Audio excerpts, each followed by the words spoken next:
Hello there. Thanks for watching my views on news. Three news stories. First one is about disputed territories between Tigray and Amhara regions. Wolkait Raya, Raya, an Ethiopian minister has disclosed how the issue will be resolved. This is the first time that an Ethiopian government official has shared details of how this issue is going to be resolved. Is the solution acceptable to the two governments and to the two parties, groups in the two regions, people in the two regions?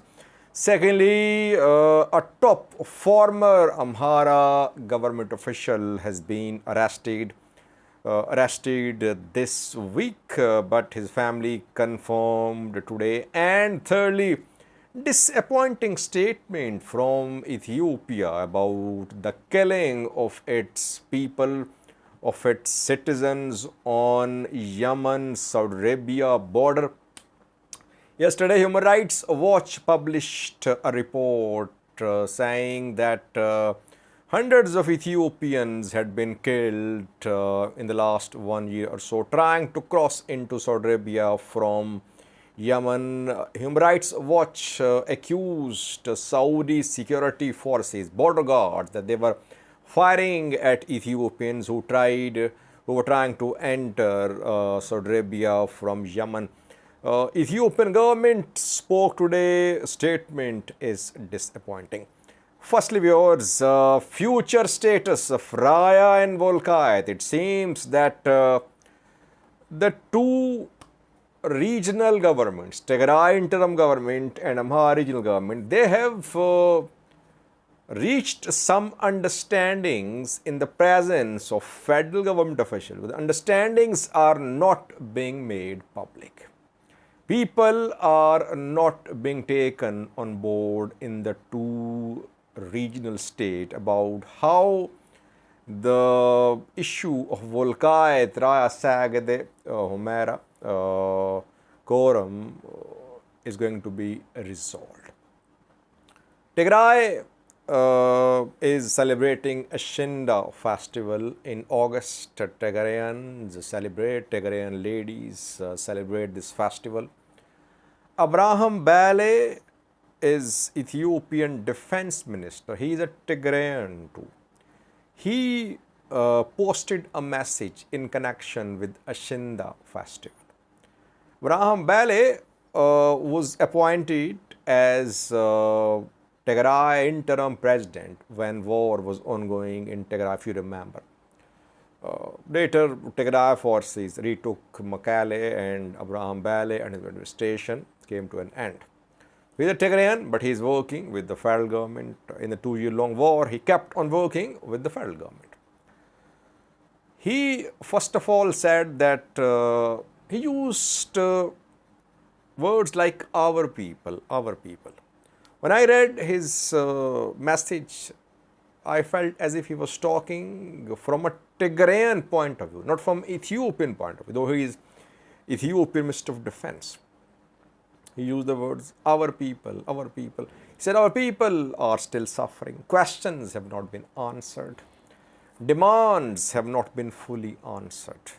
Our IDPs are still at shelters. Then he shared details of how the issue of disputed territories is going to be resolved. He disclosed that the two governments agreed on some points in the presence of federal government officials. First point is return of IDPs, which is going to start soon. Ethiopian National Defense Force is going to monitor the return of IDPs because the two governments agreed. And I think we reported about some developments in Alamata a few days ago where Amhara militias are being expelled, they're being disarmed, and preparations are underway for return of IDPs. So Abraham Bale confirmed what we reported. Firstly, return of IDPs have been agreed by Amhara regional government and Tigray interim government at some meetings held. Secondly, no armed entity will be allowed to exist to operate in the two regions. That means all Amhara forces, militias will have to be disarmed, they'll be expelled. Thirdly, very importantly, he said that after the return of IDPs, when our people are ready, referendum will be held. Before that, people will elect their administration, their governors in the two zones, and then referendum will be held. So now this is Ethiopian government's official position because it's coming from the horse's mouth. Abraham Bale is Ethiopian defense minister. He categorically today shared details of how this issue is going to be resolved. Holding of referendum, it means, was also agreed by the two governments at some meetings held. And Amhara regional government issued a statement a few weeks ago saying that preparations were underway to answer people's questions about border identity and referendum will be held. By the way, Tigray government never acknowledged that it agreed on the idea of holding a referendum. I think Tigray government officials rejected the idea of referendum a few days ago at some interviews with international news outlets. So it means that Tigray interim government and Amhara regional government both are not taking their people on board. They have reached some understandings, but they are not sharing these understandings, these agreed points with their people. Why? Because groups in the Amhara and Tigray regions are going to oppose some of these points. Like in the Amhara region, some groups are opposing the return of IDPs. They are opposing the idea of holding a referendum, especially in Wolkait. They agreed to holding a referendum in Raya quorum, but not in Wolkait. Tigray groups, they reject the idea of referendum. They say these zones are part of Tigray. They should return to Tigray.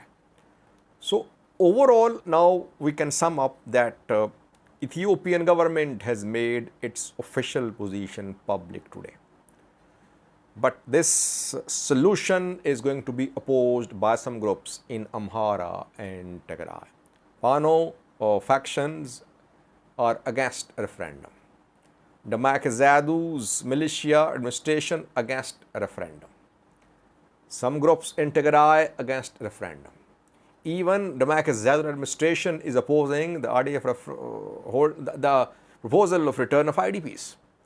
But military has decided to start the process of return of IDPs. That is why Sad Khan said, if you remember a few days ago, that before the rainy season, return of IDPs would start. Because before that, meetings had been held, understandings had been reached. Now let's see how these understandings are implemented. But military wants to implement. That is why, especially in Raya, where we are receiving reports regularly about Ethiopian military trying to disarm militias and start return of IDPs. Let's see.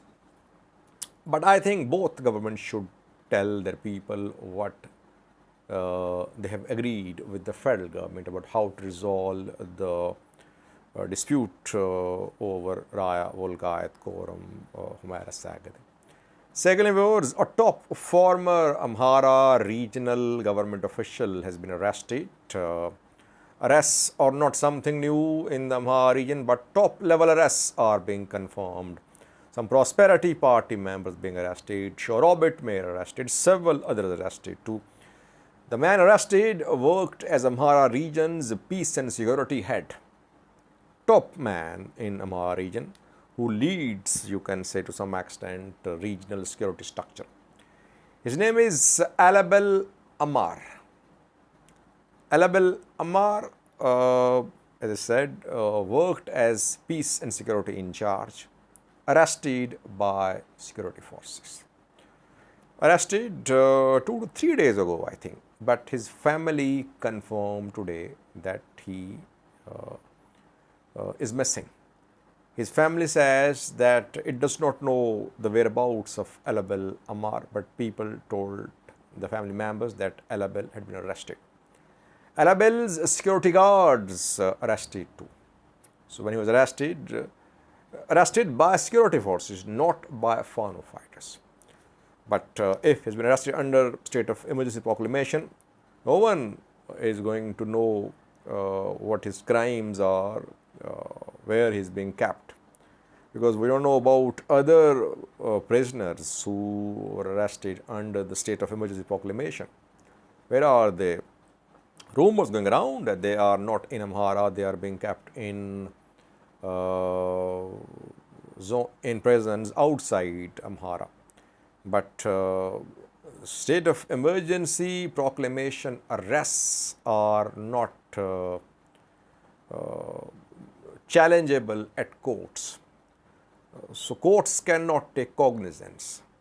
That is why Amnesty has been calling, some other organizations like Human Rights Commission of Ethiopia, they have been calling for access to these prisoners so that people know, families know in which condition these prisoners are being kept.